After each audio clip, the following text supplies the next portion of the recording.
Good morning student. आज हम पढ़ते हैं क्लास 10 फिजिक्स से चैप्टर 12। यानी फिजिक्स का तो दूसरा चैप्टर है, लेकिन बुक में कौन सा है, चैप्टर 12 है तुम्हारा। ठीक है, तो उसमें अभी तक हमने एक वीडियो से पहले पढ़ा था। ठीक है, हमने पोटेंशियल तक पढ़ लिया था, यानी विभवांतर तक। ठीक है, अब हम पढ़ते हैं विद्युत परिपथ आरेख, इलेक्ट्रिक सर्किट डायग्राम। ठीक, क्या होते हैं। ठीक है, तो देखो, किसी विद्युत परिपथ में प्रयुक्त होने वाली युक्तियाँ या उपकरण, युक्तियों को क्या बोलते हैं, उपकरण भी बोलते हैं, अवयव भी बोलते हैं। ठीक है, या इंग्लिश में इक्विपमेंट बोलते हैं। ठीक, जैसे सेल, बैटरी, कुंजी, प्लग, विद्युत बल्ब, अमीटर, वोल्टमीटर आदि लगे होते हैं। ठीक है, विद्युत परिपथ में प्रयुक्त होने वाली युक्तियाँ या जिन्हें उपकरण बोलते हैं के संकेत निम्न प्रकार हैं। हम उनको मतलब बता रहे हैं कि देखो होगा क्या, कि हम कोई डायग्राम बनाएंगे आपको, ठीक है, या कोई चित्र बनाएंगे, तो उसमें ये ज़रूरी नहीं कि बार बार नाम ही लिखें। हम उनका फिगर बना देंगे, सिंबल बना देंगे, तो पता चल जाएगा क्या लगा हुआ है यहाँ पे। ठीक है, सिंबल देख के ही समझते हैं। जब आप बड़ी क्लासों में पढ़ेंगे, जो प्रैक्टिकल करेंगे, तो उसमें आपको जो सर्किट डायग्राम बनाना होता है प्रैक्टिकल करने के लिए लैब में, तो वहाँ पे आपको जो शीट मिलती है उसमें से जो सर्किट बना होता है वो सिंबल से नोटेशन होता है। उसको देख के हमें समझ के अपनी तरफ से उसको जोड़ना होता है। उसमें लिखा कुछ नहीं होता है। ठीक है, सिंबल के थ्रू होता है। तो वही सिंबल हम बता रहे हैं कि सिंबल क्या होते हैं। जैसे तुम न्यूमेरिकल करोगे भी, तो उसमें क्या होगा, सिंबल बने हुए, जिससे हमें पता चलेगा कौन सी चीज़ क्या है, कैसे पैरेलल में जुड़ी है, सीरीज में जुड़ी है, या वोल्ट मीटर जुड़ा है, या मीटर जुड़ा हुआ है, क्या जुड़ा हुआ है, सब सिंबल से पता चलेगा हमारा। ठीक है, तो वही सिंबल हम यहाँ पढ़ते हैं। अब देखो स्टूडेंट, वही सिंबल की हमने एक टेबल बनाई है। ठीक है, जैसे देखो उसमें टेबल क्या क्या लिखा है, सीरियल नंबर, अवयव या उपकरण या इक्विपमेंट, प्रतीक या सिंबल। ठीक है, तो पहला है विद्युत सेल या इलेक्ट्रिक सेल बोलते हैं, इसका सिंबल ये होता है। ठीक है, इसमें दो लाइनें होती हैं। ठीक है, प्लस माइनस।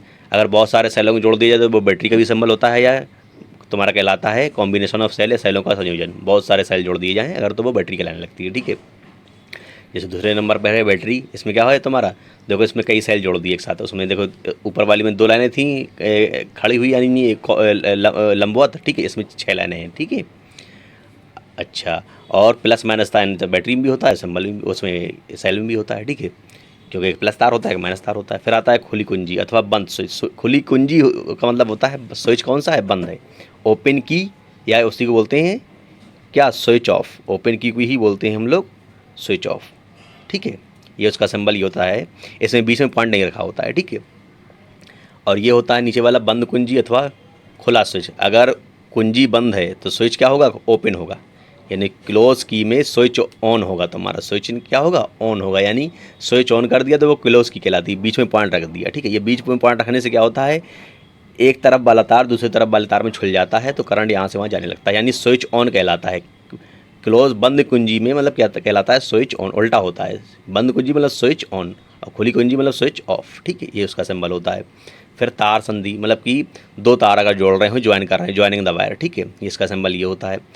तार क्रॉसिंग बिना संधि के, यानी कोई एक तार दूसरी तार के ऊपर से निकल रहा हो, ज्वाइन ना हो रहा हो उसमें, उसके ऊपर से निकल रहा हो, तो उसका सिंबल ये होता है। ठीक है, विद्युत बल्ब, इलेक्ट्रिक बल्ब का सिंबल दो होते हैं, या तो ये जो पहला वाला है ये, या बल्ब बना होता है तुम्हारा। ठीक है, फिर आता है 8वां प्रतिरोध या रेजिस्टेंस का सिंबल। उसका सिंबल ये होता है तुम्हारा। ठीक है, ये जिगजैग टाइप की लाइन बनी है, ये तुम्हारा किसका होता है, रेजिस्टेंस का सिंबल होता है।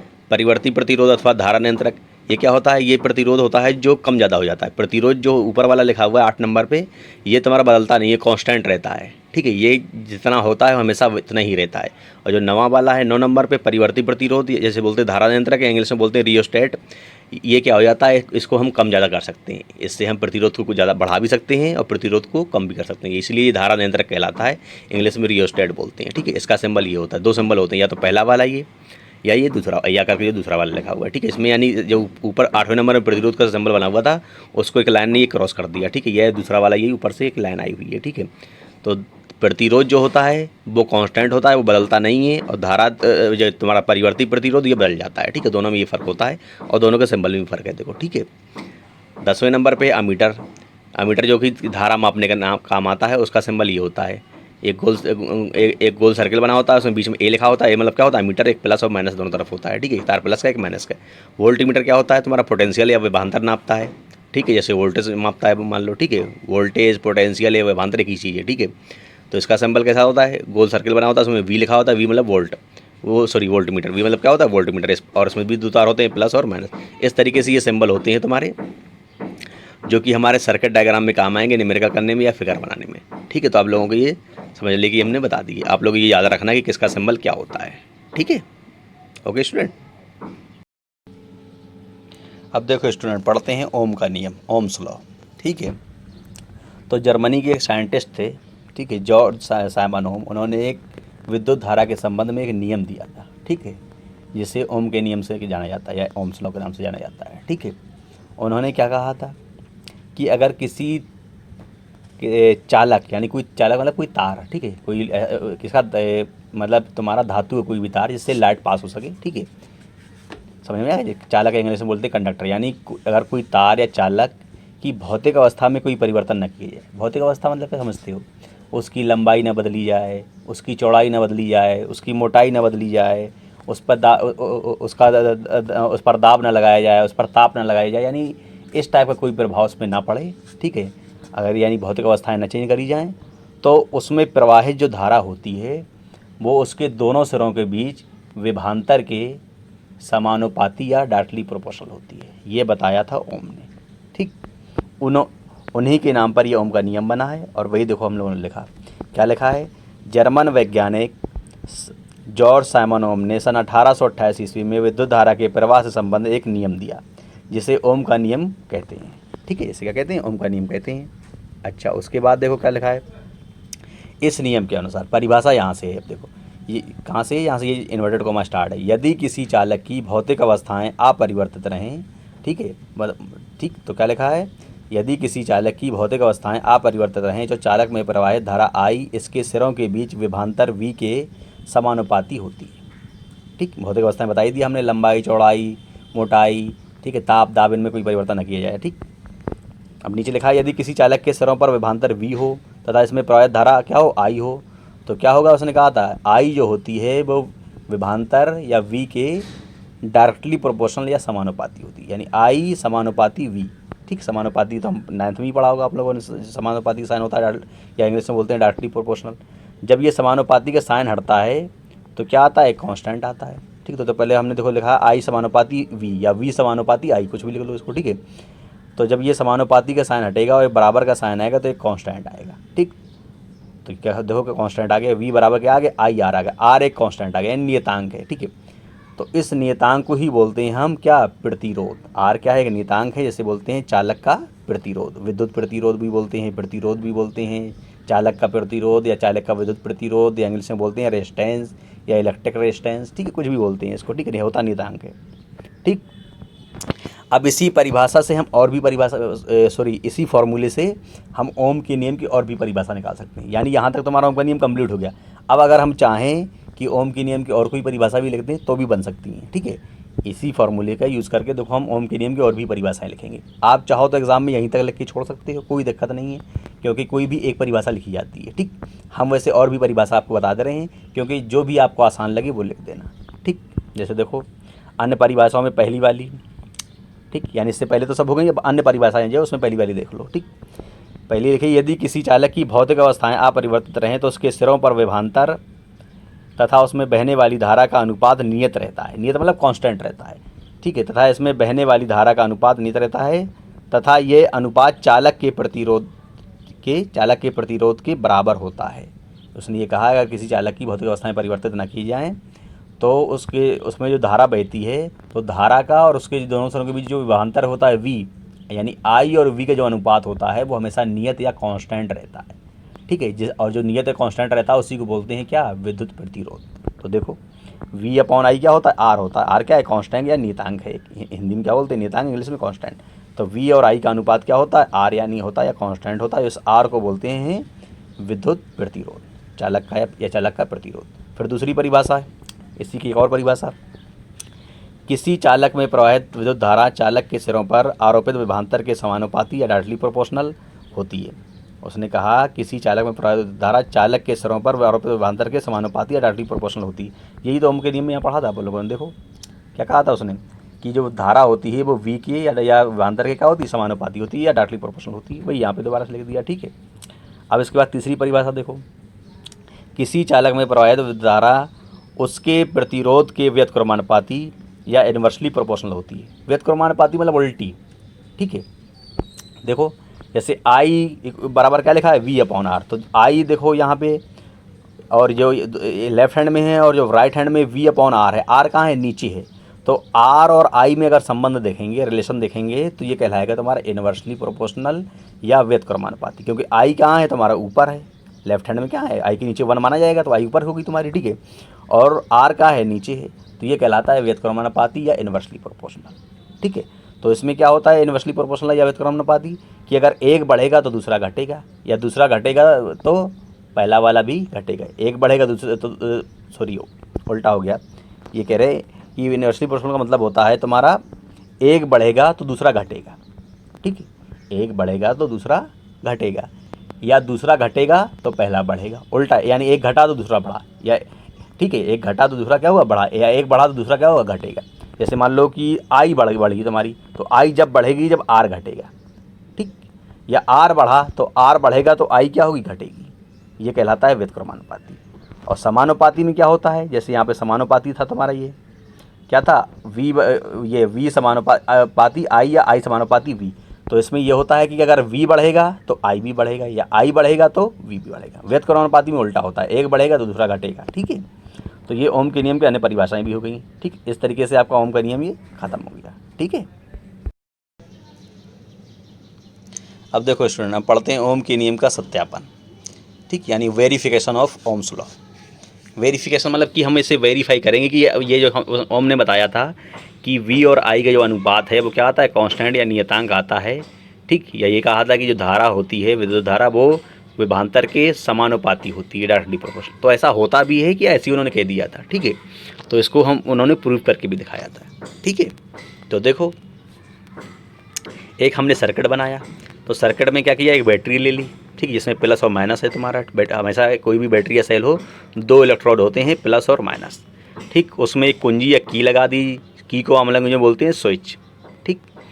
एक अमीटर ले लिया, ठीक है। अमीटर को हमने किस में जोड़ दिया, श्रेणी क्रम में या सीरीज में जोड़ दिया, ठीक है। श्रेणी क्रम प्लस का प्लस और माइनस से माइनस, ठीक। और अमीटर काम क्या होता है, अमीटर विद्युत धारा की माप करता है। क्या करता है, विद्युत धारा की माप करता है। फिर क्या किया हमने, एक प्रतिरोध लगा दिया, रेजिस्टेंस आर, ठीक। अब इस आर के दोनों सिरों पर हमने एक क्या लगा दिया, वोल्ट मीटर लगा दिया। आर के दोनों प्रतिरोध जो आर है, इसके दोनों सिरों पर क्या लगा दिया, एक वोल्ट मीटर लगा दिया, जो कि इसके सिरों के बीच विभवांतर को नोट करेगा या उसको मापेगा। यानी जो आर प्रतिरोध है, इसके दोनों सिरों पर हमने वोल्ट मीटर के तार जोड़ दिए, दोनों, प्लस वाला और माइनस वाला, ठीक। अब इसके इस तार में, ये जो तुम्हारा प्रतिरोध आर वाला तार है, इस तार में कितना वोल्टेज आ रहा है, या कितना पोटेंशियल आ रहा है, या कितना विभवांतर आ रहा है, वो ये वोल्ट मीटर हमारा बताएगा। और वोल्ट मीटर को हमेशा समांतर क्रम में जोड़ते हैं। देखो, इसकी प्रतिरोध के आर के वोल्ट मीटर समांतर जुड़ा हुआ है, जबकि अमीटर जो है वो श्रेणी क्रम में जुड़ा होता है, ठीक। श्रेणी क्रम में कहलाते हैं जो एक ही तार में आगे पीछे जुड़े हों, और समांतर है उसके पैरेलल जो कहलाता है, ठीक है। अब ये तो हमारा हो गया फिगर, ठीक, जो बनाया। तो देखो इसके बाद क्या होता है।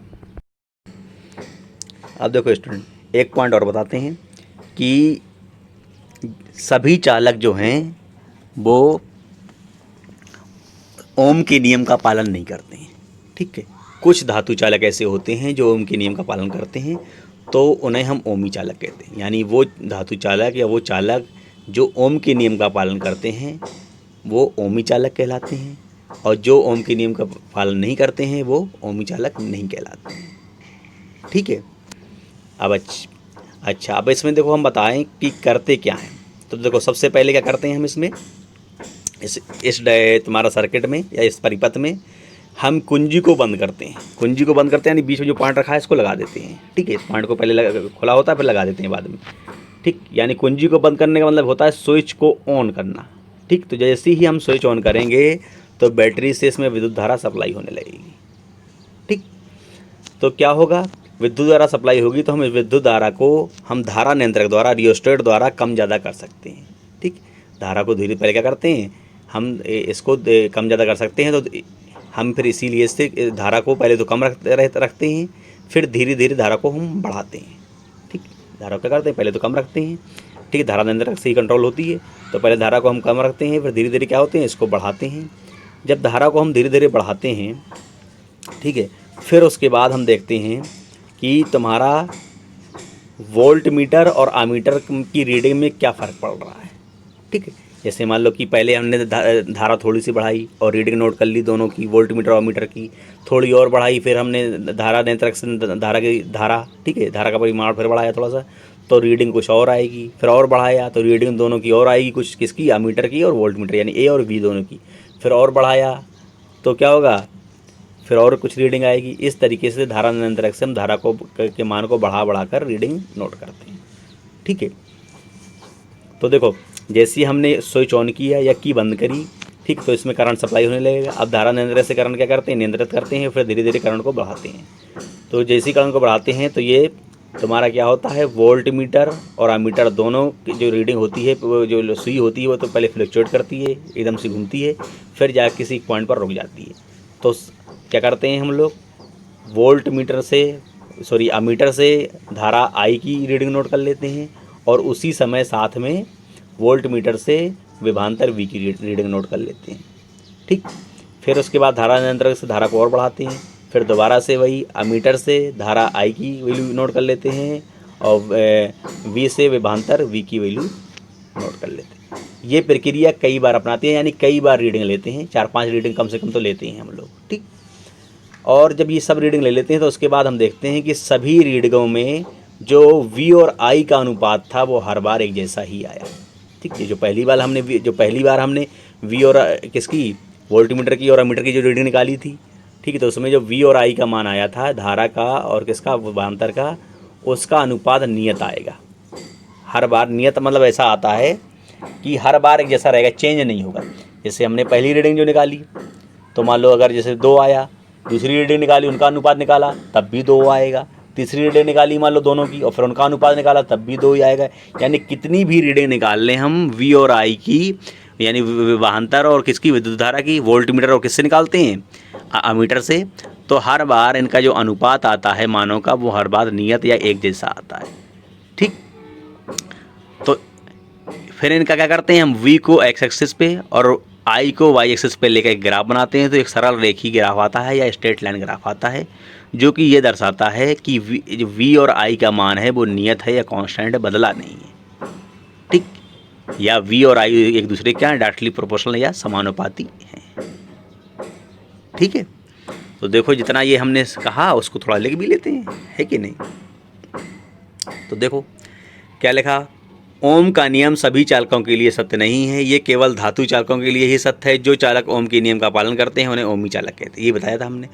फिर आगे लिखा, यदि परिपथ में लगाया गया विभवांतर वी तथा चालक में प्रवाहित धारा आई के बीच ग्राफ खींचे तो एक सरल रेखी ग्राफ आता है, ये भी बता दिया हमने। इसको सत्यापित करने के लिए एक बैटरी, अमीटर, धारा नियंत्रक जैसे रेजिस्टर्ड बोलते हैं व प्रतिरोध आर को श्रेणी क्रम में जोड़ते हैं तथा प्रतिरोधक तार के सिरों के बीच एक वोल्ट मीटर समांतर क्रम में जोड़ देते हैं। ये भी बता दिया हमने कि अमीटर श्रेणी क्रम में जोड़ते हैं, वोल्ट मीटर को समांतर क्रम में जोड़ते हैं। ठीक है, और वोल्ट मीटर वहाँ पे जोड़ते हैं जिस तार का हमें विभवांतर निकालना होता है। आगे लिखा है, कुंजी की लगाती ही परिपथ में विद्युत धारा प्रवाहित होने लगती है, बता दिया था हमने। कुंजी की को लगाना या बंद करना मतलब कि स्विच को ऑन करना होता है। ठीक है, तो धारा क्या होती है, प्रवाहित होने लगती है। धारा नियंत्रक द्वारा परिपथ में प्रवाहित धारा को नियंत्रित किया जाता है। परिपथ में प्रवाहित धारा को धारा नियंत्रक द्वारा धीरे धीरे बढ़ाते हैं तथा धारा के प्रत्येक मान के लिए अमीटर की रीडिंग नोट कर लेते हैं। अमीटर की हर बार रीडिंग क्या कर लेते हैं, नोट कर लेते हैं। तो हमने क्या बताया, अमीटर की रीडिंग नोट कर लेते हैं। ठीक है, तथा साथ ही वोल्ट मीटर की रीडिंग भी नोट कर लेते हैं। ठीक, अमीटर की रीडिंग के साथ साथ इसी वोल्ट मीटर की भी रीडिंग नोट कर लेते हैं, जिससे चालक के सिरों पर विभवांतर का भी पता चल जाता है। इस प्रकार कई बार रीडिंग लेते हैं, यानी कई बार क्या करते हैं, मेज़र करते हैं हम, कई रीडिंग लेते हैं, एक से ज़्यादा, मतलब कि एक से ज़्यादा 2, 4, 5, 6 ऐसी लेते हैं। ठीक, और प्रत्येक बार मापे गए धारा तथा विभवांतर के मानों से वी और आई का अनुपात समान आता है। और हर बार वी आई के, यानी मान कुछ भी है या वी और आई के, लेकिन उनका जो अनुपात निकालेंगे वो हर बार एक जैसा ही आएगा। जैसे देखो हमने कुछ रीडिंग निकाल के देखी। जैसे पहली रीडिंग निकाली हमने विद्युत धारा आई की 0.2, ठीक है, तो विभवांतर कितनी 0.4, तो इनका दोनों का अनुपात जो आया वो कितना आया, 2 आया। देखो दूसरी रीडिंग विद्युत धारा कितनी थी 0.4, विभवांतर कितनी थी 0.8, तो इनका देखो अनुपात कितना आया, 2 आया। अनुपात नहीं बदल रहा, देखो वैल्यू जरूर बदल रही। ठीक है, इसी तरीके से 0.6 और 1.2 का अनुपात निकालेंगे तो 2 आएगा। इसी बार 0.8 और 1.6 का निकालेंगे तो क्या आएगा, 2 आएगा। यानी V और I का अनुपात हमेशा नियत या कांस्टेंट ही आता है। ठीक, अब V और I को लेके ग्राफ बनाते हैं। ठीक है, V और I को लेकर क्या करते हैं, ग्राफ बनाते हैं। तो देखो आगे लिखा हमने, अब विभवांतर V को x एक्सिस पर तथा धारा I को y एक्स पर लेकर एक ग्राफ खींचते हैं तो एक सीधी रेखा, सरल रेखा या स्ट्रेट लाइन प्राप्त होती है। इस सरल रेखी ग्राफ से ओम के नियम की पुष्टि होती है। ओम के नियम की पुष्टि होती है। जो सरल रेखा ग्राफ आएगा यानी इसका मतलब V और I का मान क्या आएगा, कांस्टेंट या नियत आएगा। ठीक है, या V और I एक दूसरे क्या होंगे, समानुपाती होंगे। यही तो ओम के नियम होता है। ठीक, अब इसका ग्राफ बना देते हैं। तो देखो V और I लेके हमने ग्राफ बना दिया। क्या किया, V और I लेके हमने क्या किया, एक ग्राफ बना दिया एक। ठीक है, तो V को किस में लिया हमने, V को लिया हमने एक्सेस पर और I को लिया y एक्स पर। ठीक, दोनों की रीडिंग हमने लिख ली। तो पहले स्केल से नंबर डाल दिए। V क्या था, 0.4, 0.8, 1.2, 1.6 और 2.0 तक लिख लिया। ठीक है, और I क्या था, 0.2, 0.4, 0.6, 0.8, 1.0 इतना तक लिख लिया। अब इनकी देखो पॉइंट बनाएंगे तो 0.2 0.4 का पॉइंट बनाएंगे तो ये पहला वाला पॉइंट बनेगा। फिर 0.4 और 0.8 का बनाएंगे तो दूसरा पॉइंट बनेगा। फिर 0.6 और 1.2 का करेंगे तो तीसरा पॉइंट बनेगा। फिर 0.8 और 1.6 का ग्राफ बनाएंगे तो कितना आएगा, तुम्हारा ये आएगा। ठीक, इन पॉइंटों से होकर एक लाइन खींचेंगे जो एक सरल रेखी या सीधी रेखा आएगी, वही कहलाएगा तुम्हारा क्या, सरल रेखी ग्राफ। और ये ओम की नियम की पुष्टि करेगा। ठीक है, यानी V और I का मान क्या है, नियत आया या तुम्हारा कांस्टेंट आया, ये बदलेगा नहीं मतलब। ठीक है, तो इस प्रकार इस ग्राफ के थ्रू हमें पता चल गया कि ओम का नियम हमारा जो ओम ने दिया था वो सत्य था। तो ये क्या हो गया, वेरिफिकेशन ऑफ ओम्स लॉ हो गया। यानी V अपॉन I का मान कितना, R या नियतांक हो गया। ठीक, तो इस टाइप से हमारा ये प्रूव हो गया। ओके, अब देखो स्टूडेंट पढ़ते हैं विद्युत प्रतिरोध या इलेक्ट्रिक रेजिस्टेंस। ठीक, तो क्या होता है, ये कोई भी तुम्हारा जो चालक होता है, ठीक, तो उसका ये गुण होता है कि विद्युत धारा के प्रवाह में बाधा उत्पन्न करने का। ठीक है, यानी जो चालक होते हैं सभी में किसी में ज़्यादा होता है या किसी में कम होता है। ठीक है, हर चालक पे ये डिपेंड करता है, वो चालक यानी वो किस धातु का बना हुआ है उस पर ये डिपेंड करता है, या किस उसकी लंबाई कितनी है या उसकी मोटाई कितनी है, उसका क्षेत्रफल कितना है। ठीक है, किस टाइप का ये चालक है तुम्हारा, ये उस पर डिपेंड करता है कि वो कितना प्रतिरोध लगाएगा। ठीक है, तुम्हारा प्रतिरोध का क्या होता है कि जो उस चालक में धारा बह रही होती है या धारा जो फ्लो होती है वो इलेक्ट्रिक करंट, तो उसको रोकने में का काम करता है। यानी उसमें क्या होता है, उसके धारा के फ्लो होने में या धारा के बहने में बाधा उत्पन्न करता है। ठीक, इसी को बोलते हैं हम विद्युत प्रतिरोध या इलेक्ट्रिक रेजिस्टेंस। ठीक, तो देखो क्या लिखा, किसी चालक का वह गुण जिसके कारण वह विद्युत धारा के प्रवाह में बाधा उत्पन्न करता है चालक का प्रतिरोध अथवा विद्युत प्रतिरोध कहलाता है। इसे कैपिटल आर या स्मॉल आर से प्रदर्शित करते हैं। ठीक है, या इसकी एक और परिभाषा है, अथवा करके किसी चालक का प्रतिरोध उस चालक के सिरों के बीच आरोपित विभवांतर V तथा चालक में बहने वाली धारा I के अनुपात के बराबर होता है। और ये तो पीछे पढ़ चुके हैं ओम्स लॉ में अपन लोग है ना, कि V और I का अनुपात क्या होता था, एक नियतांक होता था, उस नियतांक को हम R या विद्युत प्रतिरोध बोलते थे। ठीक, तो देखो वही लिख दिया, प्रतिरोध बराबर कितना, विभवांतर अपॉन कितना, धारा, यानी R बराबर V अपॉन I, ये पीछे पढ़ा था भी हमने ओम्स लॉ में। ठीक है, तो क्या होता है, V और I का अनुपात जो होता है वो नियतांक या कांस्टेंट होता है, वो कांस्टेंट कहलाता है विद्युत प्रतिरोध। तो इसी फार्मूले से भी एक हमने परिभाषा लिख दी। ठीक है, इसका मात्रक तो देखो फार्मूले से ही मात्रक निकलेगा, हम ये पहले बता चुके हैं, नाइन्थ क्लास में बताया था आप लोगों को। ठीक है, कि प्रतिरोध का मात्रक बराबर क्या लिखा, फार्मूले से देखो प्रतिरोध लिखा है, प्रतिरोध बराबर क्या लिखा है, विभवांतर बटे धारा, यानी प्रतिरोध बराबर लिखा है विभवांतर अपॉन धारा। तो देखो प्रतिरोध का मात्रक निकालना है तो प्रतिरोध का मात्रक बराबर क्या लिखेंगे, विभवांतर का मात्रक बटे धारा का मात्रक। विभवांतर का मात्रक वोल्ट होता है, धारा का एम्पियर होता है, तो क्या हो गया, वोल्ट पर एम्पियर हो गया, या इसी वोल्ट पर एम्पियर को ही हम ओम बोलते हैं। क्या बोलते हैं, ओम। तो देखो क्या लिखा है, SI पद्धति में विद्युत प्रतिरोध का मात्रक वोल्ट प्रति एम्पियर या ओम, वोल्ट प्रति एम्पियर क्या बोलते हैं, ओम। ओम होता है, इसे ग्रीक अक्षर ओमेगा लिखते हैं। ओम को क्या लिखते हैं ग्रीक अक्षर में, ये सिंबल होता है उसका, ओमेगा से प्रदर्शित करते हैं। ठीक, अब एक ओम की परिभाषा भी लिख सकते हैं, इसी फॉर्मूले में वैल्यू पुट कर दें। यदि क्या लिखा, देखो यदि V बराबर 1 वोल्ट ले लें, I बराबर 1 एम्पियर हो तो R बराबर कितना आ जाएगा, 1 ओम आ जाएगा। ठीक, यदि किसी चालक के सिरों के बीच 1 वोल्ट का विभवांतर हो तो चालक में 1 एम्पियर धारा बहती है तो चालक का प्रतिरोध 1 ओम होगा। यानी उसने कहा कि किसी कोई चालक है उसमें 1 वोल्ट का विभवांतर हो तो उसमें क्या होगा, 1 एम्पियर की धारा बह रही है अगर, तो उसका जो विभानता वो सॉरी जो प्रतिरोध होगा वो 1 ओम कहलाता है। ठीक, ये उसकी परिभाषा होगी तुम्हारी। ठीक है,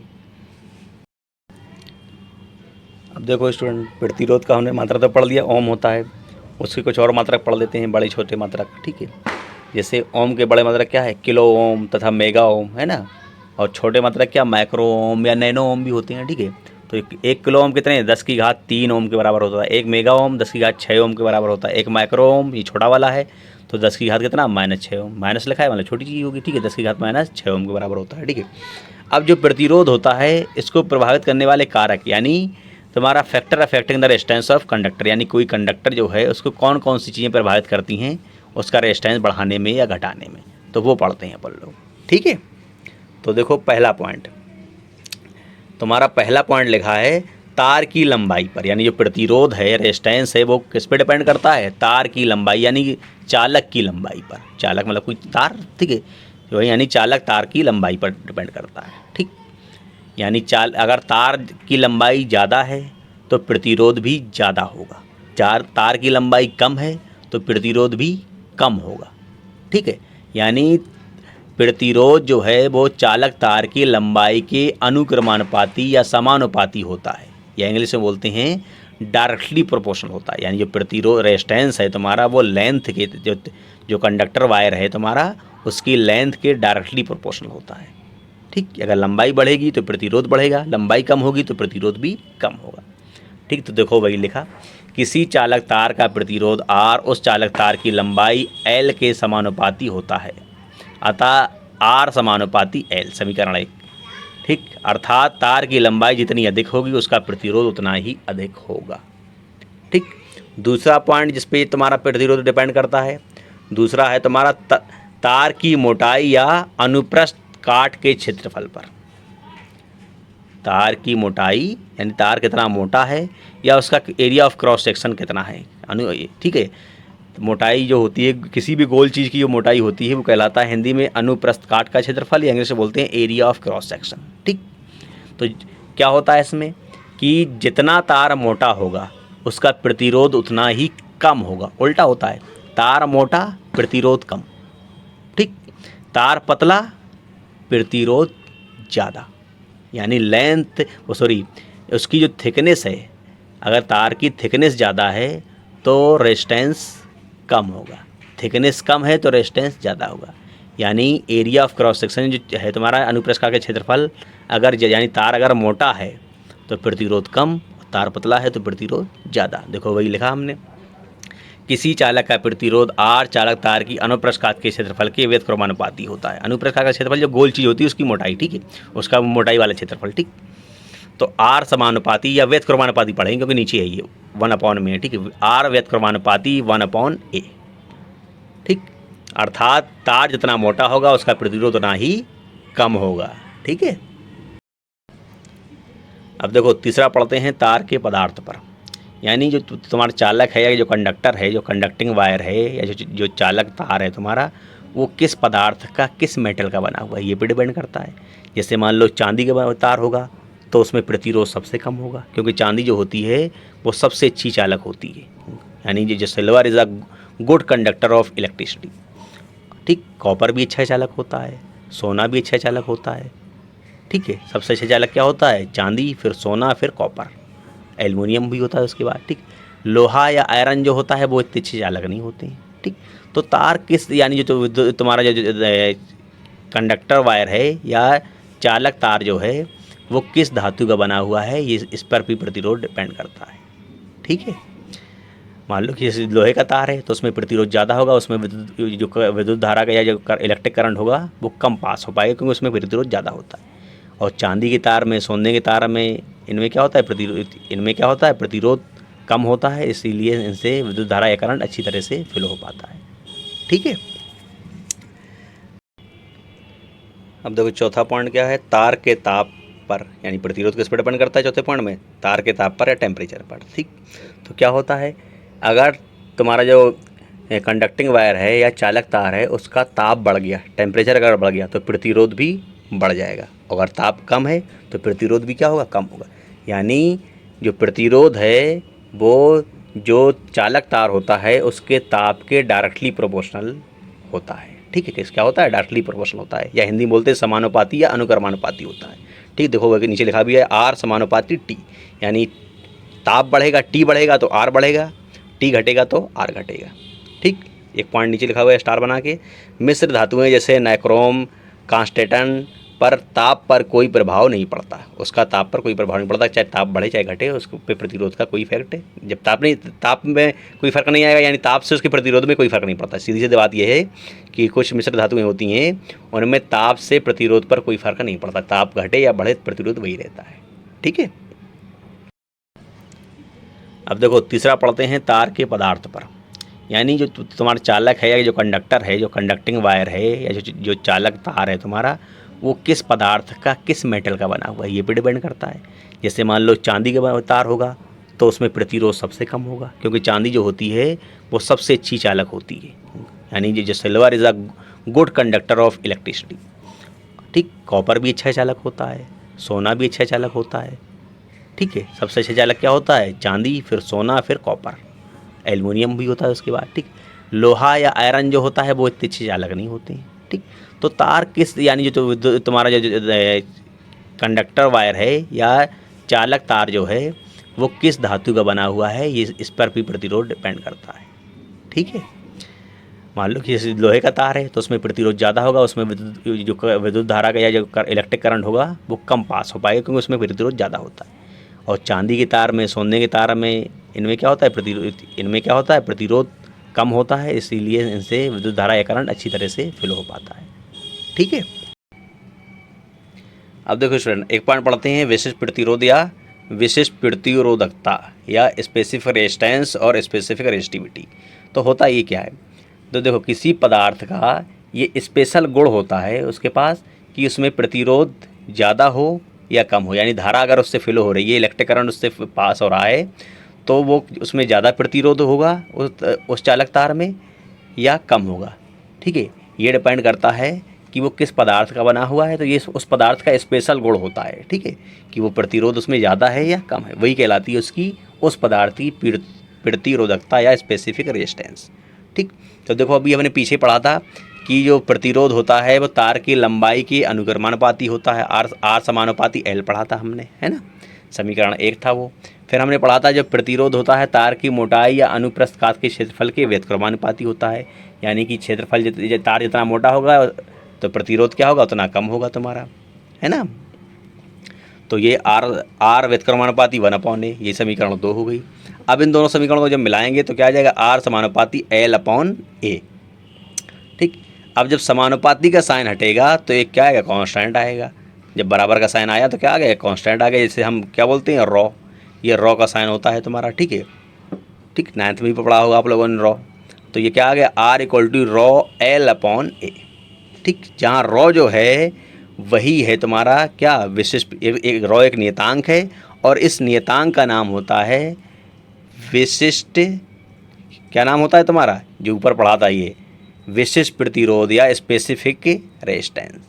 ठीक है, रॉ क्या है? कांस्टेंट है या एक नियतांक है, और इस नियतांक को बोलते हैं विशिष्ट प्रतिरोध या स्पेसिफिक रेजिस्टेंस। देखो साइड में हमने लिख भी दिया है, जहाँ रॉ एक नियतांक है, इसका मान केवल चालक तार के पदार्थ पर निर्भर करता है, यानी किस पदार्थ का बना हुआ है चालक तार, इससे ही पदार्थ का विशिष्ट प्रतिरोध अथवा विशिष्ट प्रतिरोधक, ठीक है, प्रतिरोधकता वो कहते हैं। इसमें धा देखो छूट गया, धा बना लेना, प्रतिरोधकता। ठीक है, विशिष्ट प्रतिरोधकता कहते हैं। ठीक है, अच्छा अब देखो इसकी परिभाषा वैसे ऐसे भी लिख देते हैं कि किसी पदार्थ का विशिष्ट प्रतिरोध उस पदार्थ के 1 मीटर लंबे व 1 मीटर स्क्वायर अनुप्रस्थ काट के क्षेत्रफल वाले तार के प्रतिरोध के बराबर होता है। देखो विशिष्ट प्रतिरोध जो रॉ है, देखो हमने जो R = क्या आया था? रॉ × L/L आया था, इससे रॉ की वैल्यू निकाल ली तो क्या आया? RA/L आया। ठीक है, RA/ क्या आ गया था? L आ गया था हमारा। ठीक, तो RA/L से पता चल रहा है कि जो रॉ है तुम्हारा वो A और L पे डिपेंड कर रहा है तुम्हारा। किस पे कर रहा है? A पे और L पे, और साथ में किस पे? R के, 3 चीज़ों पर डिपेंड कर रहा है। किस पे करा? रॉ का मान RAL। ठीक, तो देखो वही लिखा है, किसी पदार्थ का विशिष्ट प्रतिरोध रॉ उस पदार्थ के 1 मीटर लंबे यानी एल हो गया ये, व 1 मीटर स्क्वायर अनुप्रस्थ कात का क्षेत्रफल यानी ये ए हो गया, वाले क्षेत्रफल के तार के प्रतिरोध आर हो गया के बराबर होता है। ठीक है, इसका मात्रक भी इसी फॉर्मूले से निकल आता है। रॉ इक्वल टू क्या होता है, R A upon L. R क्या होता है, प्रतिरोध, इसका मात्रक क्या होता है ओम। ए क्या होता है, अनुप्रस्थ का क्षेत्रफल, क्षेत्रफल का मात्रक क्या होता है मीटर स्क्वायर। एल क्या होगी, तार की लंबाई, इसका मात्रक क्या होता है मीटर। तो मीटर स्क्वायर देखो फार्मूले से निकाल लिया, विशेष प्रतिरोध का मात्रक, प्रतिरोध आर का मात्रक गुणे क्षेत्रफल ए का मात्रक बटे लंबाई एल का मात्रक। तो प्रतिरोध का मात्रक ओम, क्षेत्रफल का मात्रक मीटर स्क्वायर, लंबाई का कितना मीटर, 1 मीटर से 1 मीटर कैंसिल हो गया, ओम मीटर आ गया। जब भी दो मात्रक एक साथ लिखे जाते हैं तो बीच में डैश का साइन आता है, उससे माइनस मत समझना। ठीक, तो क्या लिखेंगे, विशिष्ट प्रतिरोध रॉ का मात्रक ओम मीटर, या जैसे सिंबल ओम और एम बना देंगे। ठीक, ओमेगा और एम, तो ओम मीटर हो गया, या ओम सेंटीमीटर होता है। ये मात्रक इसका अक्सर पूछ लिया जाता है, ठीक है, एग्जाम में, कि विशेष प्रतिरोध का मात्रक क्या होता है ऐसा पद्धति में, तो ये होता है इसका मात्रक। ठीक, अब एक नोट लिख लो, यदि गोल तार की त्रिज्या, यानी जो तार हम इस्तेमाल कर रहे हैं, कोई भी जो चालक जो होता है, जो लाइट का तार इस्तेमाल करते हैं, अगर उसकी क्या है, यदि गोल तार की त्रिज्या दी गई हो तो ए, जो कैपिटल ए जो फार्मूले में इस्तेमाल हुआ था, तो ए बराबर क्या होता है पाई आर स्क्वायर। ठीक है, तो ए बराबर पाई आर स्क्वायर से ए को ज्ञात करते हैं। जो फार्मूला था ना रॉ बराबर आर ए अपॉन एल, तो इसमें ए कहाँ से आएगा, तो ए बराबर क्या होता है पाई आर स्क्वायर, इससे ए को ज्ञात करते हैं। ठीक, फिर आगे लिखा है एक पॉइंट, चांदी की प्रतिरोधकता सबसे कम, अतः चांदी विद्युत की सबसे अच्छी चालक, यानी चांदी में धारा सबसे अच्छी तरह फ्लो होती है, इसमें इसकी जो प्रतिरोधकता होती है, यानी खुद की जो उसकी अंदर की क्षमता होती है प्रतिरोध पैदा लगाने की, वो इसमें सबसे कम होती है, इसलिए ये विद्युत धारा का सबसे अच्छा चालक होता है, इसमें बहुत अच्छी तरह धारा बहती है। ठीक, तो इसलिए चांदी क्या है, विद्युत की सबसे अच्छी चालक है। इंग्लिश में लिखेंगे silver is a good conductor of electricity. Okay, thank you student.